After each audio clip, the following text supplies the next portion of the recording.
ഡയറക്ഷനുമായി ബന്ധപ്പെട്ട ഒരു കണക്കിലേക്ക് നമുക്ക് നോക്കിയാലോ. A boy goes south, turns right, then right again and then goes left. In which direction is now? അപ്പോൾ നമ്മൾ ഡയറക്ഷനിൽ ആദ്യം തന്നെ അറിയേണ്ടത് എന്താണ്?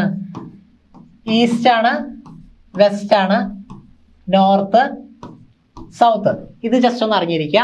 പിന്നെ റൈറ്റ് അഥവാ വലത്തോട്ട് എന്ന് പറഞ്ഞാൽ നമ്മൾ ക്ലോക്ക് വൈസ് ഡയറക്ഷൻ വരയ്ക്കുക. ലെഫ്റ്റ് അല്ലെങ്കിൽ ഇടത്തോട്ട് എന്ന് പറഞ്ഞാൽ ആന്റി ക്ലോക്ക് വൈസ് ഡയറക്ഷൻ വരയ്ക്കുക. അപ്പോൾ നമുക്ക് നോക്കാം. എ ബോയ്സ് ഗോസ് സൗത്ത്, അപ്പൊ എന്താ? താഴോട്ട് വന്നു. ഓക്കെ അല്ലേ? ടേൺസ് റൈറ്റ്, ടേൺസ് റൈറ്റ് എന്ന് പറയുമ്പോൾ എന്താ? ക്ലോക്ക് വൈസ് ഡയറക്ഷൻ ഇങ്ങോട്ട് വരച്ചു. ക്ലോക്ക് വൈസ് ഡയറക്ഷൻ ഇങ്ങനെയല്ലേ? Turns right.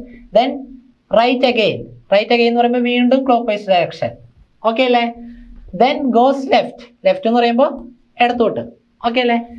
In which direction he is now എന്ന് പറഞ്ഞാൽ ഇപ്പൊ ഏത് ഡയറക്ഷനായി? ഇവിടുന്ന് ഇപ്പോൾ സ്റ്റാർട്ട് ചെയ്തു, ഈ ഡയറക്ഷനിൽ മൂവ് ചെയ്യണു. ഈ ഡയറക്ഷൻ എന്ന് പറഞ്ഞാൽ ഏതാണ്? പടിഞ്ഞാറ്, വെസ്റ്റ് അല്ലേ? നമ്മുടെ ഓപ്ഷൻ സി വെസ്റ്റ് ആണ് ആൻസർ. ഓക്കെ അല്ലേ? ഇനി അങ്ങനെയാണെങ്കിൽ ഈ ക്വസ്റ്റ്യൻ നിങ്ങൾ വായിച്ചു നോക്കി ഇതിന്റെ ആൻസർ താഴെ കമന്റ് ചെയ്യുക. സെയിം മോഡൽ ക്വസ്റ്റ്യൻ ആണ്. ഓക്കെ.